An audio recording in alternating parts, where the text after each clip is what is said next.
भाग नहीं पाएगा। एक जगह से सब कुछ वहीं से उसको पता ही नहीं लगेगा, लेकिन अगले चौराहे पर इससे पहले कि कुछ हो तब तक राम नाम सत्य है की बात सामने आ जाएगी। योगी आदित्यनाथ ने दिखा दिया कि नीति और नियत अगर एक हो, साफ हो, बेदाग हो, तो हिंसा और दंगा भड़काने वालों के इरादे नाकाम हो जाते हैं। आज यूपी नो कर्फ्यू, नो दंगा। यूपी में सब और चंगा। योगी आदित्यनाथ ने बता दिया है कि उनके पास प्रदेश को सही ढंग से चलाने का रास्ता भी है और रास्ता भटकाने वालों का इलाज भी है। रूल ऑफ लॉ एक सबसे महत्वपूर्ण भूमिका का निर्वहन करता है। योगी आदित्यनाथ ने साबित किया है कि उनकी जीरो टॉलरेंस की नीति से अपराधी और दंगाई कितना डरते हैं। दंगा और कर्फ्यू लगाने वालों की गर्मी को शांत करके आपको एक शांत वातावरण दिया है, बहुत शुद्ध वातावरण दिया है। 13 अक्टूबर को बहराइच में राम गोपाल मिश्रा की हत्या के बाद जो वादा सीएम योगी ने पीड़ित परिवार से किया था, वो वादा उन्होंने निभाया है। हत्या के मुख्य आरोपी सरफराज उर्फ रिंकू समेत 5 आरोपियों को गिरफ्तार किया है।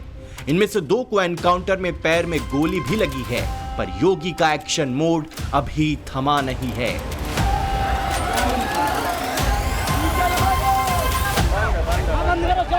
तेरह अक्टूबर को बहराइच के महाराजगंज में शुरू हुई हिंसा ने जब भयानक रूप लिया तो सीएम योगी ने सीधे यूपी एसटीएफ चीफ अमिताभ यश को ग्राउंड पर उतार दिया।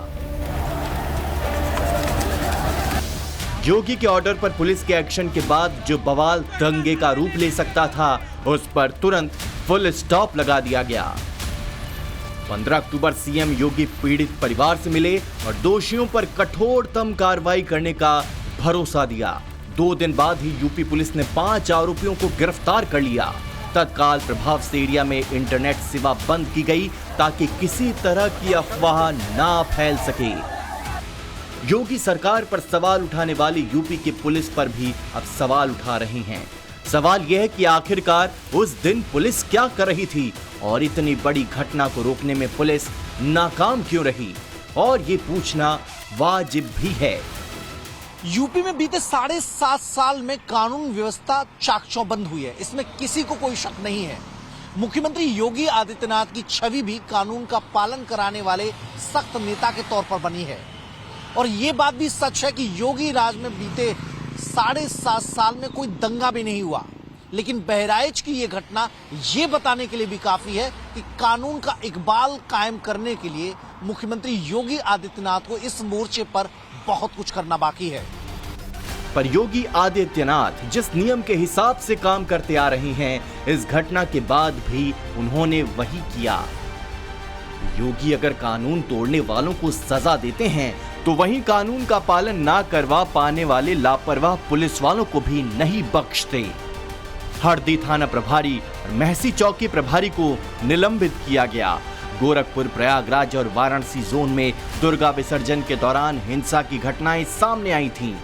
यूपी के डीजीपी प्रशांत कुमार ने इन सभी जोन के एडीजी से रिपोर्ट तलब की है। जुम्मे को देखते हुए महाराजगंज कस्बे में कड़ी पुलिस सुरक्षा है। चप्पे चप्पे पर पुलिस बल तैनात है। ड्रोन और हेलीकॉप्टर के जरिए इलाके पर नजर रखी जा रही है। आज शुक्रवार है, आज जुम्मे की नमाज होती है, लेकिन महाराजगंज कस्बे में सन्नाटा पसरा हुआ है। बाजार बंद है, माहौल हालांकि शांतिपूर्ण है, लेकिन स्थिति तनावपूर्ण बनी हुई है। ऐसे में कोई ऐसी स्थिति न बनना पाए जिसके चलते जुम्मे की नमाज के लिए लोग इकट्ठा हों और भीड़ की शक्ल अगर यहाँ पर होती है तो उसका नुकसान न उठाना पड़े, उसको ध्यान में रखते हुए मौके पर पुलिस बल को तैनात किया गया है। मस्जिद के गेट पर पुलिसकर्मी तैनात है। हालांकि इलाके के लोग जो पीछे महाराजगंज कस्बे के पीछे जो तमाम बस्तियां हैं वहां पर केवल महिलाएं बची हैं, बाकी जो पुरुष हैं गिरफ्तारी के डर से वो भाग गए हैं, इधर उधर हो गए हैं। तो जो जानकारी मिल पाई है कि आज नमाज पढ़ने इस मस्जिद में कोई नहीं पहुंच रहा है। सुरक्षा के लिहाज से हर तरफ पुलिस का पहरा है। पर मस्जिद में नमाज पढ़ने से किसी को रोका नहीं गया है। अगर मुस्लिम पक्ष चाहे तो मस्जिद जा सकता है, पर तनावपूर्ण हालात को देखते हुए मुस्लिम बहुल महाराजगंज इलाके के लोग घरों से नहीं निकल रहे।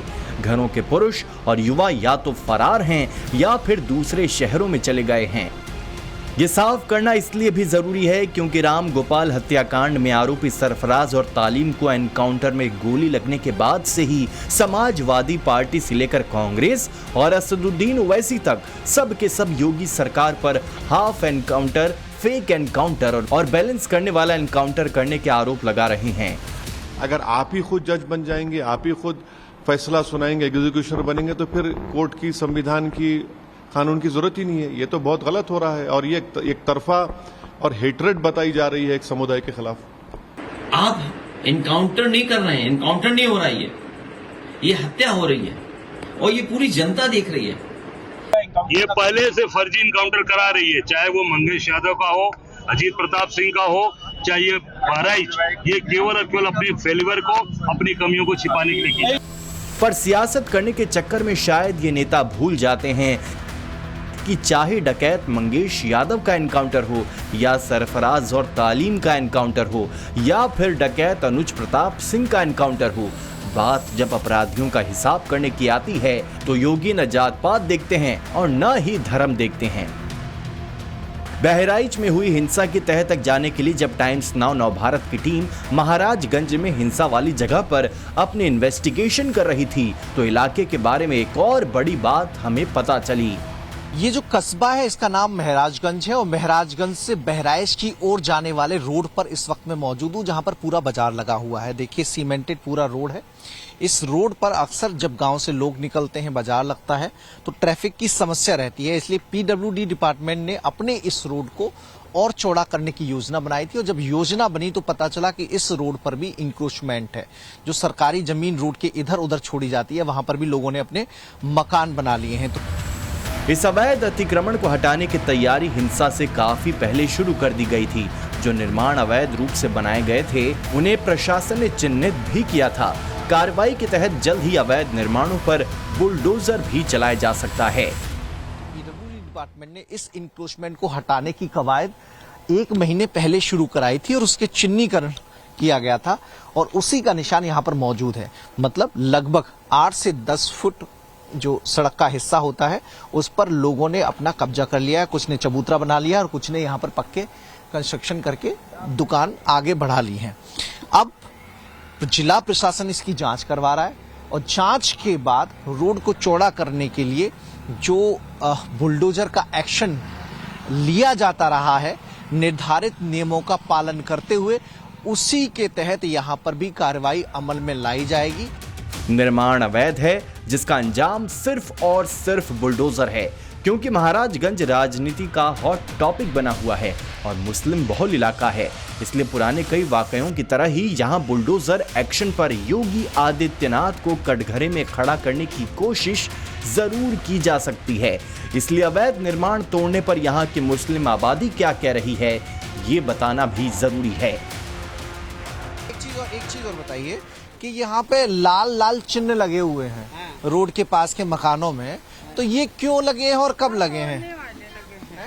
ये जो हाईवे रोड बनेगी इसीलिए लगे हैं कि ये घर फालतू है, रोड पे रहेंगे तो इसलिए लगे हैं कि ये तोड़ दिए जाएंगे। अच्छा, तो मतलब आगे बढ़ा जो लोग लेते हैं उनके घरों को तोड़ेंगे फिर? जी जी। तो ये जो अतिक्रमण का निशान लगा है तो ये पुराना लगा है, तो इसकी कार्रवाई से आप लोगों को कोई गुरेज नहीं है ना? हाँ, इससे कहूँ गुरेज नहीं।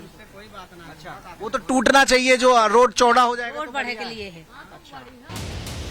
जो जैसा करेगा वो वैसा भरेगा। योगी सिर्फ ये कहते नहीं हैं बल्कि करके भी दिखाते हैं। राम गोपाल मिश्रा को गोलियों से छलनी करने के आरोप में गिरफ्तार सरफराज और तालीम यूपी पुलिस से माफी की भीख मांग रहे हैं। गलत काम कर रहे हो तुम, पुलिस के ऊपर हमला कर रहे हो। हम लोग गलती नहीं करेंगे, अब कभी गलती नहीं करेंगे। क्यों गोली चला दी पुलिस के ऊपर? सर हम लोग भागना चाह रहे थे कि फायर करके निकल गलत है ना? गलती वहाँ की, अपराध करो फिर दूसरी अपराध कर रहे हो। गलती हो गई सर। पर रामगोपाल मिश्रा के परिवार को पुलिस प्रशासन से ज्यादा योगी आदित्यनाथ से उम्मीद है। वो चाहते हैं कि रामगोपाल के हत्यारों को कड़ी से कड़ी सजा मिले। उन्हें भरोसा है कि जिस तरह से योगी सरकार में कानून का राज चल रहा है, उसमें उन्हें भी न्याय जरूर मिलेगा। जो हमारे मुख्यमंत्री योगी आदित्यनाथ जी हैं, जो करना चाहेंगे वही करेंगे। बाकी हम लोगों को और किसी से अपेक्षा कोई नहीं है। ये जो है हमको पुलिस पे शंका है अच्छी तरीके से कि ये मिले, बस हमको खाली इंसाफ चाहिए। और मोदी जी से मतलब हम ये चाहते हैं योगी जी से कि मतलब अगर हमको इंसाफ नहीं मिलेगा तो हम मतलब पूरे परिवार समेत मर जाएंगे जाके वही। नहीं अभी कहाँ रहा, तो ये पैर पे गोली लगी है, हमारे पति के सीने पे गोली लगी थी, उनके सीने पे गोली नहीं लगी है। जब तक उनकी सीना पूरा छल्ली नहीं हो जाएगा जैसे कि हमारे पति का था, तब तक सुकून नहीं मिलेगा। ना हमें मिलेगा, ना ही हमारे पति को मिलेगा, ना ही हमारी पूरी फैमिली को मिलेगा। किसी का बेटा गया है और इस पे राजनीति करने की कोई जरूरत नहीं है। जिसका बेटा गया है उससे दर्द पूछिए, जिसका भाई गया उससे दर्द पूछिए। इसमें नेता जो है, जो नेता बैठे हुए हैं, आप तो सब बोलने आ गए, जब वो मरा था तब कोई नहीं बोला था। ये सवाल है मेरा सभी। कौन कौन नेता राजनीति कर रहा है? अखिलेश यादव कर रहे हैं ना, अखिलेश यादव कर रहे हैं, ओवैसी कर रहे हैं। पर दूसरी तरफ रामगोपाल की हत्या के 2 वीडियो आने के बाद भी महाराजगंज का मुस्लिम पक्ष अब्दुल हमीद और उसके परिवार को दोषी नहीं मानता। वीडियो सबूत में साफ दिख रहा है कि कैसे छत पर खड़े रामगोपाल को गोली मारी जाती है और वो वहीं मौके पर गिर जाता है। दूसरे वीडियो में रामगोपाल की लाश को छत से नीचे ले जा रहे उनके परिजनों पर अब्दुल हमीद के घर से पत्थरबाजी की जाती है। साथ ही एक आरोपी बंदूक के साथ नजर आता है। पर महाराजगंज में रहने वाले मुस्लिम अब्दुल हमीद और सरफराज को बेकसूर बता रहे हैं। बेकसूर है भैया, उनकी कोई गलती ना है। उन लोग लड़कन की कोई गलती नहीं है। आंगन में अब्दुल हमीद का आंगन में बहुत सा आदमी था। वो अब्दुल हमीद हो रहे कमरे में बंद थे। नहीं, जो वीडियो वायरल हो रहा है उसमें तो बॉडी ले जा रहे हैं, तो नीचे से पथराव हो रहा है, तो वहाँ तो बाकी और कोई दूसरे पक्ष का तो कोई नहीं था। वो उन्हीं लोग पथराव कर रहे थे। नोच नोच के खाई, कोई चीज नहीं है, कहा खाई, कहा बारू फाँक ली, चौन रहा है तो सब बटोर ले गए। खाने पीने की दिक्कत है, खाने पीने की दिक्कत है, साबुन सोडा नहीं है, बच्चे रो रहे हैं। रामगोपाल हत्याकांड में लगातार पुलिस अपनी जांच में जुटी है। योगी सरकार तनाव को काबू करने में भी सफल रही है। इसके साथ ही यूपी पुलिस की प्रदेश भर में अपराध के खिलाफ जीरो टॉलरेंस की रणनीति ने भी अपना काम किया है। बिना गोली के अपराधियों को यूपी पुलिस ने ढेर किया है। यूपी पुलिस के मुताबिक 7.5 साल में 81,196 अपराधियों को कोर्ट में प्रभावी पैरवी के जरिए सजा दिलाई गई है। 54 अपराधियों को मृत्यु दंड की सजा मिली है। महिला अपराध से जुड़े मामलों में 28,700 अपराधियों को सजा मिली है। यूपी के 69 चिन्हित माफिया और उनके गिरोह के 29 अपराधियों और टॉप 10 कैटेगरी के 496 अपराधियों को सजा दिलाई गई है। साफ है कि योगी आदित्यनाथ के एक्शन का असर दिख रहा है, पर अभी काम पूरा नहीं हुआ है। कड़े नेतृत्व के बाद भी अगर यूपी में बहराइच जैसी घटना हो जाती है तो योगी सरकार और प्रशासन पर सवाल खड़े होना लाजमी है। पर योगी को चैलेंज पसंद है। अब इस चैलेंज से योगी कैसे निपटते हैं, ये आने वाला वक्त बताएगा।